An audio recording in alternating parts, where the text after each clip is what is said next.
Hello everyone, स्वागत है आप सभी का जून क्लासेज में। सभी प्यारे विद्यार्थियों को नमस्कार। राजस्थान सीईटी 12वीं स्तर की अगर हम बात करें तो इसकी जो एग्जाम डेट है वो चेंज हो चुकी है, आप सभी को पता है। कल शाम को ऑफिशियल नोटिफिकेशन भी आ चुका है इसका, आपने देख लिया होगा।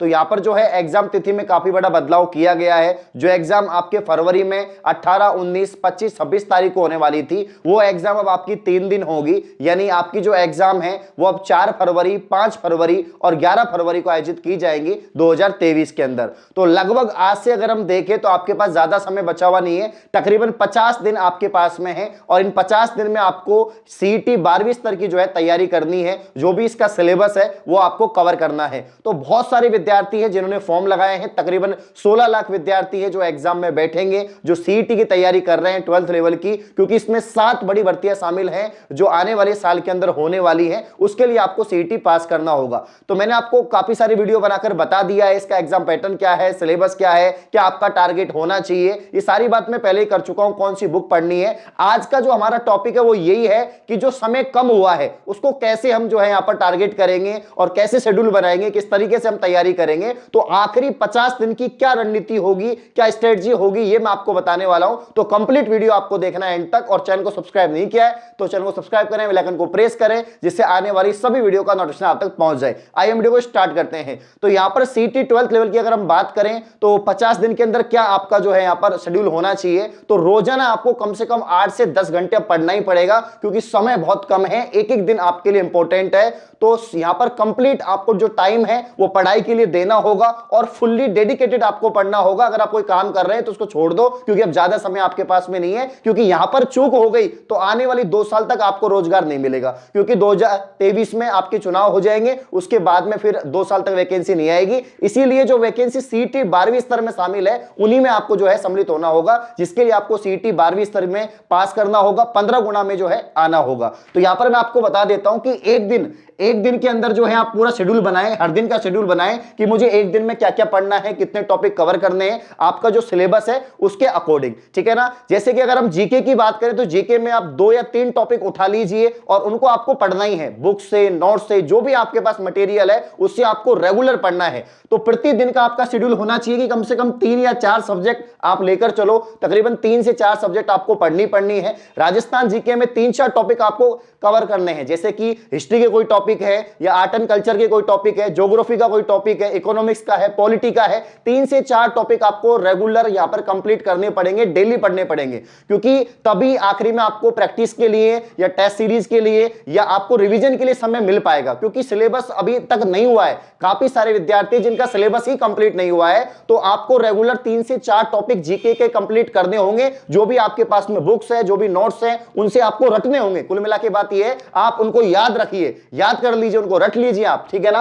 अब हम बात करें सेकंड सब्जेक्ट की, तो आपको जो है मैथ पढ़नी है। तो पहली सब्जेक्ट मैंने आपको बताई जीके, जिसे 3 से 4 टॉपिक आपको रेगुलर कवर करने हैं। अगर हम बात करें यहां पर सेकंड सब्जेक्ट की, मैथ आपको लेकर चलनी है, क्योंकि मैथ स्कोरिंग सब्जेक्ट है। अगर आपने कोई टॉपिक सीख लिया है तो वो आपसे गलत नहीं होगा। मान लीजिए आपने परसेंटेज पढ़ लिया, परसेंटेज के जितने भी जो है टॉपिक से क्वेश्चन बनते हैं, जितने भी टाइप के सवाल बनते हैं, हर टाइप के सवाल आपने कर लिए हैं परसेंटेज के, एसआई सीआई के। इसके अलावा आपका जो यहां पर और भी काफी सारे अर्थमेटिक के टॉपिक हैं, जैसे कि रेशियो प्रपोर्शन है, बहुत सारे टॉपिक हैं, उनको आपने कवर कर लिया। या एडवांस के जो भी टॉपिक है उनको कवर कर लिया। तो यहां पर आपके सवाल गलत नहीं होंगे और आपके पूरे में से पूरे मार्क्स ही आएंगे। मान लीजिए जो आपने पढ़ा है, जो टाइप आपने पढ़ा है, उसी का वहां पर सवाल आ गया तो आप उसको सही करके आ जाएंगे। तो मैथ और रीजनिंग दोनों ही बड़ी सब्जेक्ट हैं और दोनों ही आप लोग तैयार करते हैं। रीजनिंग तो आपको इतना समय देने की आवश्यकता नहीं है, क्योंकि आप पढ़ते हुए आ रहे हैं। थोड़े मैथ के टॉपिक ऐसे हैं जो कि काफी सारे विद्यार्थी हैं जो आर्ट्स बैकग्राउंड से होंगे या कॉमर्स बैकग्राउंड से होंगे या बायोलॉजी के हैं, तो उन्होंने मैथ 10वीं क्लास में ही छोड़ दी थी। तो अगर आपने कहीं से ढंग से कोचिंग नहीं करी या उस स्तर का आपने नहीं पढ़ा है तो अभी आपको पढ़ना पड़ेगा,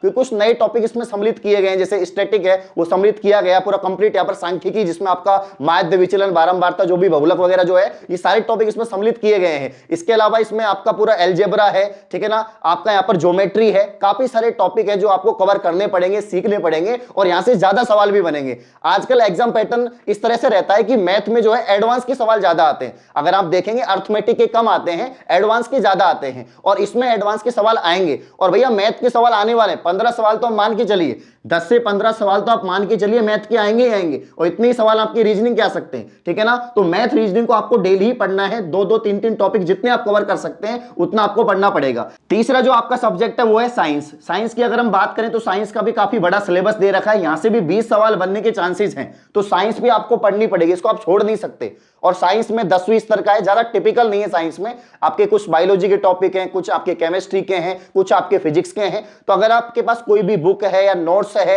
या आपने कोई क्लासेस ले रहे हैं साइंस की, तो वहां से भी आप लोग पढ़ सकते हैं, आपका कवर हो जाएगा। लेकिन साइंस में भी अब सवाल काफी अच्छे स्टैंडर्ड के बनने लग गए। पहली वाली बात नहीं है कि वन लाइनर कोई सवाल आ गया आपने आंसर कर दिया। आजकल साइंस में भी आपको कंसेप्ट सीखना पड़ता है, पूरा बेस। अगर आपका बेस मजबूत है, आपने बेसिक पढ़ा है साइंस का, तो ही आप सवाल पुटअप कर सकते हैं, नहीं तो आपसे गलत हो जाएगा। बहुत डीपली सवाल पूछने लग गए। आप वन रक्षक, वन विभाग का पेपर देख लेना, सवाल कितने अच्छे से बन रहे हैं। तो यहां पर साइंस को भी आपको अच्छे से पढ़ना पड़ेगा, क्योंकि 20 सवाल बहुत होते हैं, 40 नंबर का आपका मटेरियल यहां से आने वाला है। तो जो भी आपके पास में नोट्स हैं, बुक्स है, कुछ भी है, तो यहां से आपको साइंस को कवर करना होगा। चौथी बात करते हैं यहां पर जो आपका और सब्जेक्ट जो है, जैसे कि कंप्यूटर। कंप्यूटर के भी काफी सवाल आएंगे, लेकिन कंप्यूटर का ज्यादा सिलेबस नहीं है, कंप्यूटर जो बेसिक है वही यहां पर दे रखा है। तो कंप्यूटर के भी 10 से 15 सवाल देखने को मिलेंगे, और ये हर एग्जाम में देखने को मिलते हैं, आप सभी को पता है। तो 10 से 15 सवाल कम नहीं होते हैं। कंप्यूटर के लिए जो मैंने आपको बुक्स बताई थी, कोशिश करो कंप्यूटर जितना आप एमसीक्यूज निकाल पाओ, प्रीवियस ईयर क्वेश्चंस निकाल पाओ, क्योंकि यहां से अगर आप क्वेश्चन याद रखेंगे तो बढ़िया ही रहेगा, क्योंकि ज्यादा समय नहीं है। तो प्रीवियस ईयर क्वेश्चन पढ़ लो अगर आपके पास में है, जो राजस्थान के एग्जाम आए हुए हैं,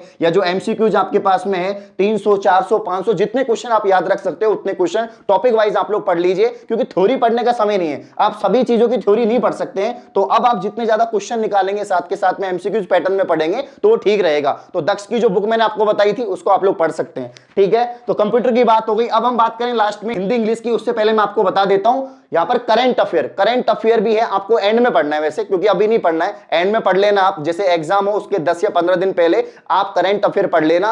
राजस्थान की ज्यादा वेटेज रहेगा, राजस्थान की जो करंट अफेयर है इसका ज्यादा वेटेज रहेगा। उसके अलावा आपके इंडिया का रहेगा, और थोड़े बहुत 1-2 क्वेश्चन अंतरराष्ट्रीय आ जाए तो आ जाए। वैसे तीनों का यहां पर जो है आपके दे रखा है कि इंटरनेशनल भी आ सकती है, नेशनल भी आ सकती है, और राजस्थान लेवल की तो आएगी आएगी। तो यहां पर करंट अफेयर के बहुत ज्यादा सवाल आने लग गए। चाहे आप पिछले जितने भी पेपर हुए राजस्थान के अंदर, जो भी पेपर हुआ है आप देख लो, 10 से 12 सवाल करंट अफेयर के आते हैं। तो काफी अधिक वेटेज है। जितने भी योजनाएं होती हैं, जितने भी पद नए नए आए हैं, सब कुछ आपको याद करना पड़ेगा। तो करंट अफेयर को आप जो है नोट्स आपने बना रखे हैं, या आप कहीं से क्लास ले रहे हैं, या जो यहां पर मैराथन क्लासेस होती है जिसमें 6-6 घंटे में आपको 500-500 क्वेश्चन पढ़ा देते हैं, ऐसी कुछ क्लास आप सिलेक्ट करना और उनको यहां पर पढ़ना और उनसे देखना कि कौन कौन से सवाल ये बता रहे हैं। तो मतलब लास्ट में आप लोग तैयार कर लेना इसको, करंट अफेयर को ज्यादा समय नहीं देना है, लेकिन फिर भी आपको तैयार करनी होगी। अब हम बात करते हैं हिंदी इंग्लिश। तो हिंदी इंग्लिश में वैसे ज्यादा टॉपिक तो नहीं है और ज्यादा सवाल भी नहीं बनेंगे, 10-10 सवाल हिंदी इंग्लिश में बन सकते हैं। तो हिंदी इंग्लिश में आप ऐसे करिएगा कि भाई 4 दिन 5 दिन में समय निकाल के, और इनके जितने भी टॉपिक हैं उनको आप लोग जो है जिस भी बुक से आप पढ़ रहे हैं, जिस भी क्लासेस से पढ़ रहे हैं, तो अगर आपने या तो नोट्स बना रखें, नोट्स नहीं बना रखें तो बुक से भी आप लोग कंप्लीट कर सकते हैं। तो कुल मिला के अब जो आपके पास में बुक्स है, जो नोट्स है, उन्हीं से आपको पढ़ना है,